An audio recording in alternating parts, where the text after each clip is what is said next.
आप पाप करते हैं तो आप पाप के क्या हैं? आप पाप के गुलाम, क्योंकि पाप आपको मजबूर करता है कि तुम ये काम करो और आप वो काम करते हैं तो आप उसके गुलाम हैं, आप उसके दास हैं।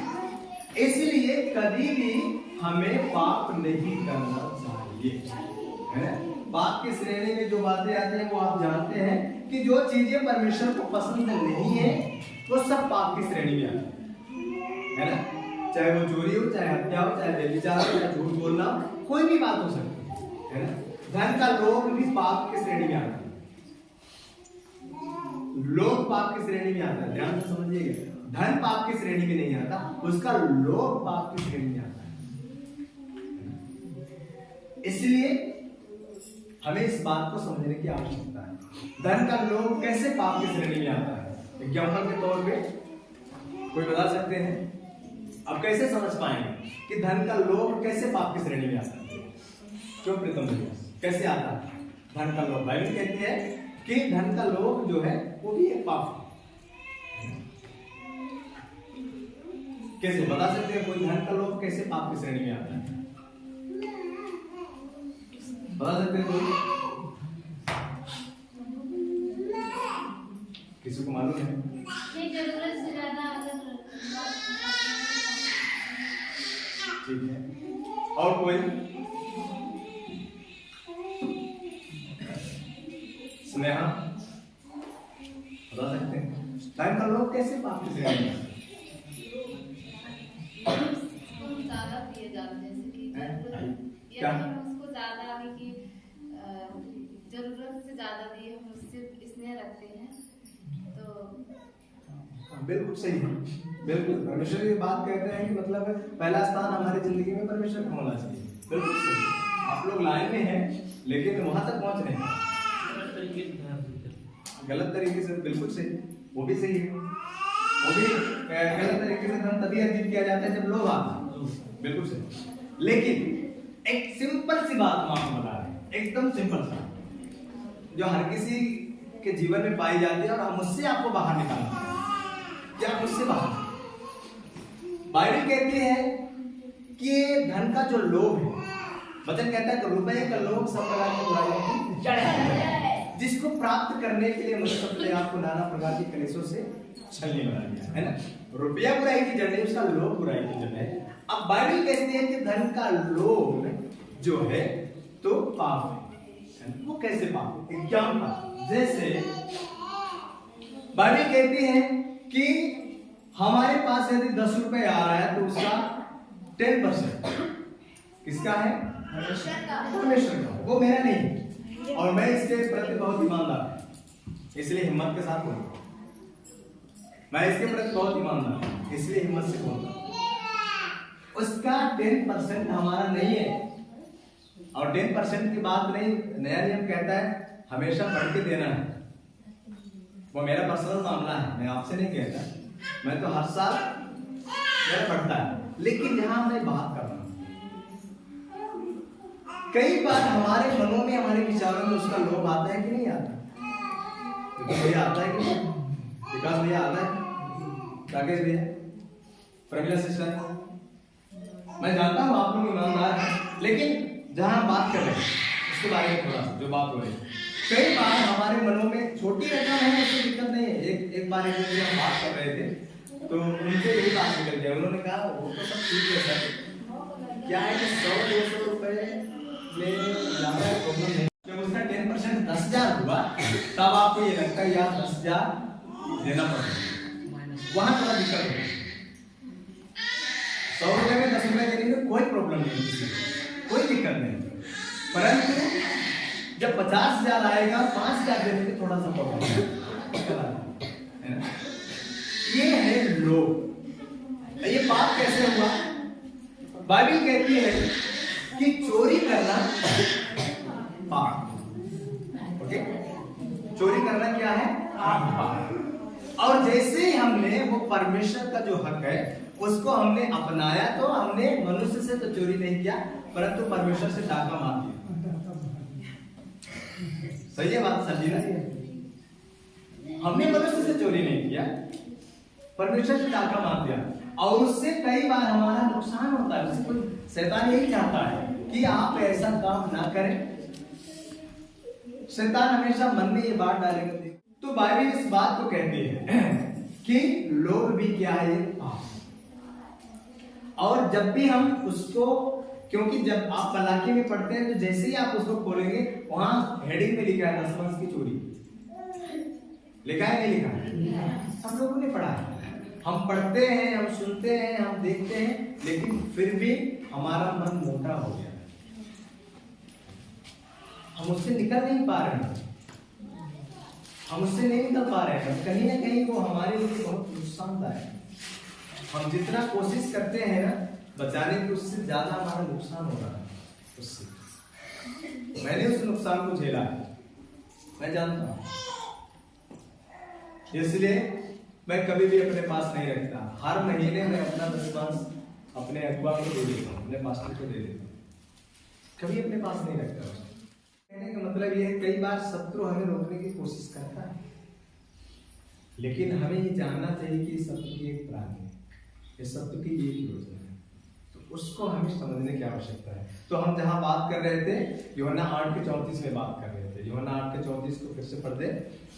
यीशु ने उनको उत्तर दिया, यीशु ने उनको उत्तर दिया, मैं तुमसे सच सच कहता हूं कि जो कोई पाप करता है वह पाप का दास है, वो पाप का दास है।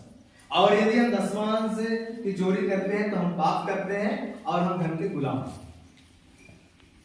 हम पैसे के गुलाम। और परमेश्वर नहीं चाहता कि परमेश्वर से ज्यादा आप अपने जीवन में किसी को महत्व दें। एक चीज जानता हूं, जिसके जीवन में सबसे पहला स्थान परमेश्वर का है, तो कभी भी वो व्यक्ति धोखे में नहीं रह सकता, कभी भी वो व्यक्ति घटी में नहीं रह सकता, कभी भी उस व्यक्ति के जीवन में परमेश्वर घटी को नहीं आने देगा। उसकी हर आवश्यकता को परमेश्वर पूरी करने के लिए तैयार है, हर जरूरत को पूरी करने के लिए तैयार है। ये परमेश्वर का एक वादा है ना। सो इस बात को हमें समझने की आवश्यकता है। उसका अब यहाँ पर वचन कहता है, जो पाप करता है वो पाप का दास है, पर जो पाप करता है वो पाप के हाथ बिका हुआ है। वचन ये भी कहता है, पढ़िए रोमियो उसका 7:14। हम जानते हैं कि व्यवस्था तो आत्मिक है, परंतु मैं शारीरिक हूं। पर हम और आप शारीरिक है, हाँ, और पाप के हाथ बिका हुआ, पाप के हाथ में बिके हुए। हालेलुया। जो पाप करता है वो पाप का दास है, पहली बात। दूसरी बात, वो पाप के हाथों में बिका हुआ है, इसलिए वो पाप करता है। पाप के हाथों में वो बिका हुआ है। सपोज दैट, सिंपल सी बात है, यदि ये कलम हमने खरीद लिया है, ये हमारे और आपके हाथों में बिक गई है, अब जितनी बार इसको हम इस्तेमाल करना चाहेंगे उतनी बार ये मना करेगी क्या? नहीं, ये बिकी हुई है, ये हमारे हाथ में बिकी हुई है, हमने इसको खरीद लिया है। ध्यान से समझिए इस बात को। तो जो पाप करता है वो पाप के हाथों में क्या है? बिका हुआ है। क्या हम और आप पाप के हाथों में बिके हुए? क्या हम पाप करें? सोचने वाली बात, हम नहीं बिके हैं उसके हाथों में। हमें अपने आप को पाप से आजाद महसूस करना है, पाप से हम स्वतंत्र हो गए हैं, कभी भी उसके नजदीक जाना नहीं है, कभी नहीं जाना। जो पाप करता है वो पाप के हाथों में बिका हुआ है। हाँ, और उसका दूसरा पत्रस उसका 2:19 वचन पढ़े। जो कोई जिससे हार जाता है वो उसका क्या हो जाता है? दास हो जाता है, गुलाम हो जाता है। यही बाइबल कहती है। पढ़िए बेटा। वे उन्हें स्वतंत्र करने की प्रतिज्ञा तो करते हैं, हाँ, पर आप भी सड़ाहट के दास हैं। आप भी सड़ाहट के दास है। हाँ? क्योंकि जो व्यक्ति जिससे हार गया है, क्योंकि जो व्यक्ति जिससे हार गया है वह उसका दास बन जाता उसका है। दास बन जाता है। काफी लोग आपको उस सड़ाहट से निकालने की प्रतिज्ञा तो करेंगे, काफी लोग बात तो करेंगे कि आपको उस सड़ाहट से, आपको उस गंदगी से, आपको उस पाप से हम निकालेंगे, लेकिन ऑटोमेटिकली वो खुद उस पाप में फंसे हुए हैं। वो कैसे आपको निकालेंगे बताइए? क्यों प्रीतम भैया, कैसे निकालेंगे? अरे जो व्यक्ति खुद गड्ढे में गिरा हुआ है वो आपको गड्ढे से कैसे निकालेगा? सबसे पहले वो खुद तो निकले, तभी तो निकाले। पाप करने वाला पाप का दास है, पाप करने वाला पाप के हाथों में बिका हुआ है, जो कोई जिससे हार जाता है वो उसका दास होगा। यदि हम और आप पाप से हार गए तो उसके दास बन गए। यदि हमने विजय प्राप्त कर लिया तो उस पर हम प्रभुता उस पर जय पाते। Hallelujah hallelujah hallelujah hallelujah hallelujah. प्रभु यीशु मसीह इस दुनिया में इसलिए आए कि वो पापों को मारे, पाप को नाश करने के लिए आए, पाप को मारने के लिए आए। और यदि हम और आप पापों को नहीं मारे, उसके ऊपर विजय प्राप्त नहीं किए तो पाप हमें और आपको मार देगा। पाप हमें और आपको क्या करेगा? मार देगा। इसलिए बुरा नहीं सुनना, बुरा नहीं देखना, बुरा नहीं बोलना, बुरा नहीं सोचना। समझ रहे हैं? बुरा नहीं, बुरा नहीं बोलना, बुरा नहीं सोचना। ये बातें हमारे अंदर होनी चाहिए। लेकिन जैसे फोन खोलेंगे उसमें बहुत सारी बुराइयां आती हैं, सबसे पहले उसी को देखने की कोशिश करेंगे, उसी को देखने की कोशिश करते हैं। सब चीजों से दूर रहना है। वो आएगा लेकिन उसको तुरंत हटाना है, उसमें जाना नहीं, उसमें नहीं जाना है, नहीं तो वो आपके दिमाग को हैक करेगा। फिर वही चीजें मन में बनी रहेंगी, वही दिमाग में बनी रहेगी। इसलिए ये बातें हमेशा ध्यान में रखना। तो जो कोई जिससे हार जाता है वो उसका दास बन जाता है। और आगे दूसरा कुरिन्थियों 3:17 पढ़े। वचन कहता है प्रभु तो आत्मा है और जहां कहीं वो रहता है वहां स्वतंत्र है। पढ़िएगा, प्रभु तो आत्मा है, प्रभु तो आत्मा है और जहाँ कहीं प्रभु का आत्मा है, और जहां कहीं प्रभु का आत्मा है वहाँ स्वतंत्रता है, वहां स्वतंत्रता। Hallelujah hallelujah. प्रभु आत्मा है और जहां कहीं प्रभु रहता है वहां क्या है? स्वतंत्रता है। Hallelujah hallelujah. अब यदि आपके जीवन में, आपके परिवार में, आपके घराने में प्रभु की आत्मा रहती है तो वहां स्वतंत्रता है। और इसी स्वतंत्रता के विषय में यूहन्ना 8:32 कहता है, सत्य को जानो और सत्य तुम्हें। प्रभु की आत्मा यदि आपके घराने में है, प्रभु की आत्मा यदि आपके जीवन में है, वहां स्वतंत्रता है। वचन कहता है स्पष्ट तौर पे दूसरा कुरिन्थियों में। तो प्रभु की आत्मा जहां रहती है वहां क्या है? स्वतंत्रता है। और आगे गलातियों 5:1 पढ़े।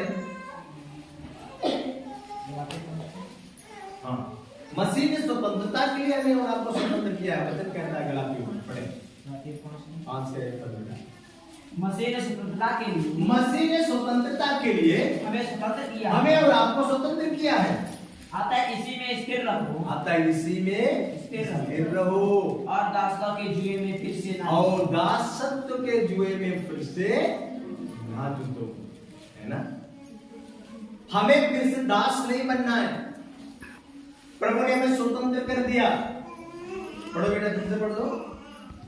बहुत मुश्किल वचन है, आप लोग इसको नोट कर सकते हैं, बड़े ध्यान से इसको पढ़ सकते हैं घर में। फिर से पढ़ो। मसीह ने स्वतंत्रता के लिए, मसीह ने स्वतंत्रता के लिए हमें स्वतंत्र किया है, हमें और आपको स्वतंत्र किया है। स्वतंत्रता के लिए स्वतंत्र किया है। इसके लिए स्वतंत्र नहीं किया कि हम फिर गुलाम हो जाए, है ना?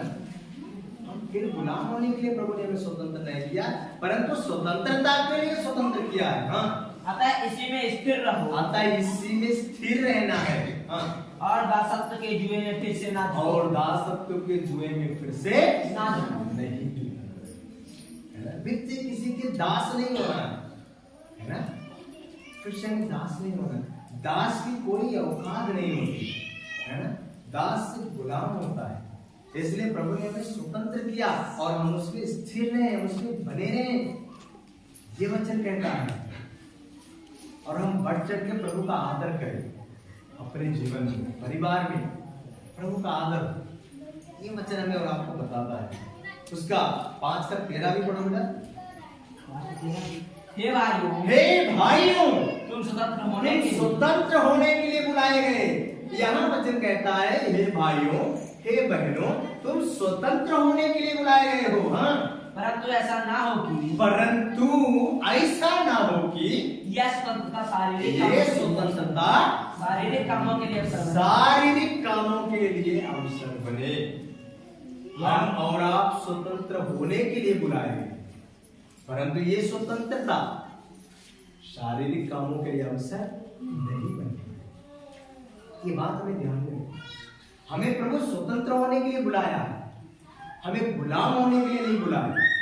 हम स्वतंत्रता के साथ जीवन बिताए, हम गुलामी के साथ जीवन ना बिताए। इसलिए हम किसी को बांध के नहीं रखते। हमने कभी किसी को नहीं कहा, हम एक ही चीज कहते हैं, आप कहीं भी जाओ, आप समझो सबसे पहले किसकी कौन सी टीचिंग है, कैसी शिक्षा है उसकी, नहीं तो आपका जीवन बेकार हो जाएगा। वो खुद दावा तो करते हैं कि हम तुम्हें उस सड़ाहट से निकालेंगे बाहर, लेकिन खुद सड़ाहट में है, तो बाहर क्या निकालेंगे? बाइबल कहती है वो खुद नरकी हैं, और जो लोग उनसे मिलते हैं वो उनको और ज्यादा, अपने से भी ज्यादा नरकी बनाते हैं। इसलिए ये बात हमें और आपको समझने की बहुत ज्यादा आवश्यक, और जब तक ये बातें हमारे और आपके जीवन में नहीं आएंगी, तब तक हमारा और आपका जीवन मसीह जीवन आशीषित नहीं होगा। तब तक हम जिंदगी भर रोते रहेंगे और जिंदगी भर लोगों से बात करते रहेंगे, मेरे लिए दुआ कर दो, मेरे लिए दुआ कर दो। तब तक जिंदगी भर कहते हैं। नहीं चाहिए हमें किसी मनुष्य का हाथ अपने ऊपर। आप लोगों से मैं कहना चाहता हूं, कोई भी प्रभु का दास आए, मैं मना नहीं करता कि आप, मैं इसीलिए बुलवाता हूं ताकि आप लोग आशीषित हो जाए, पर जरूरत नहीं है कि आप बार बार किसी प्रभु के दास के सामने जाइए। उससे जानते हैं क्या पता चलता है? उससे आपके विश्वास की कमजोरी पता चलती है, आपके अंदर विश्वास नहीं है। आपको दुआ करना है, प्रभु तेरा हाथ मेरे सिर के ऊपर चाहिए। किसी मनुष्य का हाथ, कोई मनुष्य कितना भी हाथ आपके सिर के ऊपर रख दे, क्या फायदा होगा उससे? बताइए, कोई फायदा है? जब तक उसका हाथ आपके सिर के ऊपर ना आए, और उसका हाथ तब तक आपके सिर के ऊपर नहीं आएगा जब तक वो आपसे प्रसन्न नहीं होगा। समझ रहे हैं? आप उसे प्रसन्न करो ना, उसका हाथ आपके ऊपर होना चाहिए, तब जाके आपको वो चीजें मिलेंगी। किसी के हाथ रखने से कुछ होता नहीं है। प्रभु के दासों के हाथ रखने से तब आपके जीवन में कुछ होगा जब आपसे परमेश्वर प्रसन्न होगा, तभी हो सकता है।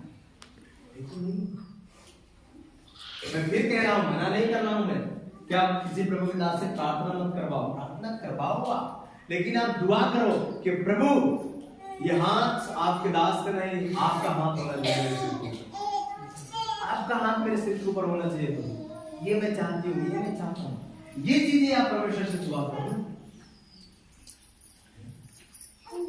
और आप हमेशा दुआ करवाने वाले बनो, दुआ करने वाले बनो। तो दुआ करने वाला बनने की आवश्यकता अब करो, आप करो, अब परमेश्वर आपको आशीष करेंगे। करने की आवश्यकता है, लेकिन हम करते नहीं हैं। हम सोचते हैं हमारे लिए कोई और कर दे, हम यही सोचते हैं ना, हमारे लिए कोई और करे, हम करते रहें। हम खुद करें और दुआ करते करते ऑटोमेटिकली आपके जीवन की समस्या दूर हो जाएगी। अय्यूब ने अपने मित्रों के लिए दुआ की, उसकी बीमारी चली गई कि नहीं चली गई? अब मैं आपसे कहना चाहता हूं, आप जितने लोग बीमार हैं, आप ढूंढो आपकी रिश्तेदारी में, आपके पड़ोस में कोई मसीह में है नहीं है, इससे मतलब नहीं है हमारा। आप उसके लिए दुआ करो, अपने घर में बैठ के, वहां जाने की आवश्यकता नहीं है। कोई बीमारी है, आप उसके लिए दुआ करो, आपकी बीमारी पहले ठीक हो जाएगी, उसके बाद में ठीक हो जाएगी। यही है टेक्निक। आपको बीमारी से चंगा होना है तो आप दुआ करो किसी के लिए, ऑटोमेटिक आप ठीक हो जाओगे। पर आप खुद दुआ नहीं करते, क्यों? मैं बता रहा हूं, आप मुझे बताइए, यदि आप किसी के लिए दुआ करेंगे वो ठीक होगा, तो फिर क्या आप ठीक नहीं होंगे? जिस नल की टोटी से पानी निकलता है, वो टोटी कभी गीली कभी सूखी रहती है? हमेशा गीली रहती है। फिर पानी जब उसकी टोटी से निकल रहा है तो वो कैसे सूखी रह सकती है? पर आपके जीवन से जब लोग चंगे हो रहे हैं, आपके जीवन से बड़े काम हो रहे हैं, फिर आपके जीवन में क्यों नहीं हो? आप जानते ही नहीं इस टेक्निक को। आप सोचते रहते हैं कोई हमारे लिए करता रहे। आप मुझे फोन बाद में करो, सबसे पहले परमेश्वर के पास आप जाओ। मैं मना नहीं करता कि आप मुझे फोन मत करो, आप करो, मैं आपके साथ मिलकर दुआ करूंगा।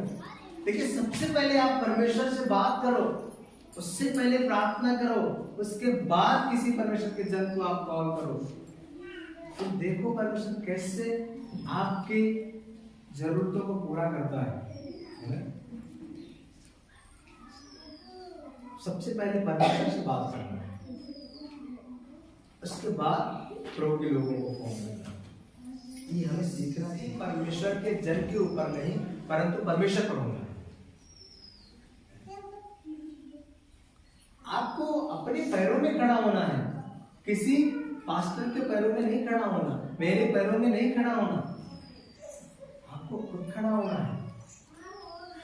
ये मैं इसलिए आपको सिखा रहा हूं क्योंकि कल मैं मर जाऊंगा तो फिर आपको लगेगा अरे पास्टर तो मेरे लिए प्रार्थना करता था, आप कौन करेंगे? पर आप जब अपने पैरों में खड़े रहोगे ना तो आपको हिम्मत रहेगा, पास्टर ने मुझे सिखाया था, अरे मुझे दुआ करना है। ये कलीसिया फिर बंद हो जाएगी। किसी मनुष्य के बलबूते कभी रहना नहीं है, हमें परमेश्वर के साथ मिलकर खड़े रहने की आवश्यकता है। लेकिन इसका मतलब ये नहीं है कि पास्टर से दुश्मनी करना है ना। अब तो हम जान गए हैं, अब हम वचन भी पढ़ते हैं, दुआ भी करते हैं, क्या मतलब है पास्टर से? ऐसा भी नहीं है, क्योंकि एक चक्र है, एक चक्र है, ये गोला है, और उसी गोले के लकीर में हम सब हैं। बाहर जाएंगे फाउल हो जाएंगे, है ना? बाहर नहीं जाना, उसी के अंदर घूमना है। तो ये चीजें हमें और आपको मालूम होना बहुत जरूरी है। तब प्रभु का आनंद आप सह पाएंगे, तब प्रभु के आनंद में आप रह पाएंगे, तब खुशहाल जिंदगी रहेगी, तब खुशहाल परिवार रहेगा। और प्रभु के दास ने कहा कि हमें घर को क्या करना है? स्वर्ग बनाना है। तो घर कैसे स्वर्ग बने? कैसे स्वर्ग बने? जब घर में सारे लोग खुश रहेंगे, सारे लोग मुक्त रहेंगे, है ना? तभी तो घर स्वर्ग बने। सब में एक अच्छा समझता की भावना रहेगी, प्रेम की भावना रहेगी, है ना? एक दूसरे के प्रति हम समर्पित रहेंगे, तभी तो घर स्वर्ग बने। नहीं तो कैसे बन सकता है? एक दूसरे से झगड़ा रहेगा, एक दूसरे से बात नहीं करेंगे, तो घर कैसे स्वर्ग बनेगा? सबसे पहले अपने जीवन को हमें क्या करना है? स्वर्ग बनाना है।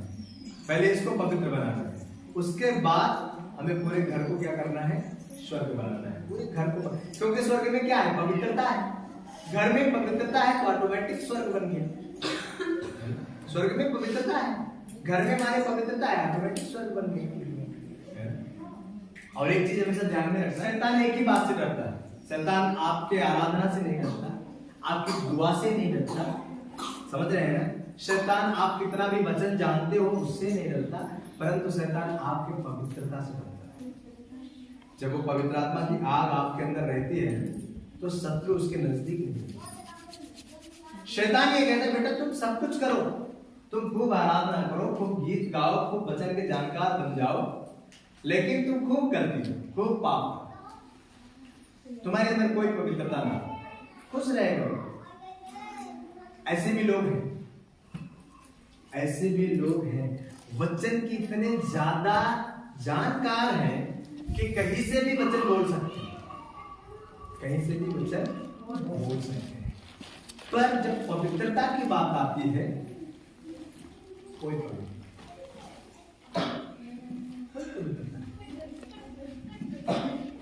एक तो ज्ञान है, ज्ञान कोई भी अर्जित कर सकता है, ज्ञान कोई भी अर्जित कर सकता है। और वचन कहता है परमेश्वर संसार के ज्ञान को मूर्खता कहता है। ज्ञान कोई भी अर्जित कर सकता है। अब वचन के कितने जानकार आप हैं ये बात मायने नहीं रखती, पर कितना वचन पर आप चलते हैं ये बात मायने रखती। समझ रहे हैं? ये बात मायने रखती। आप कितनी प्रार्थना करने वाले हैं ये बात मायने नहीं रखती, पर आपकी प्रार्थना में कितना दम है, कितनी सुनी जा रही है आपकी प्रार्थना, ये बात मायने। आप कितना बाइबल पढ़ते हैं ये बात मायने नहीं रखती, पर वो बाइबल के शब्द जो है, वो बाइबल के वचन आपसे कितना बात करते हैं, कितना आप समझ पा रहे हैं उसको, ये बात मायने रखती है।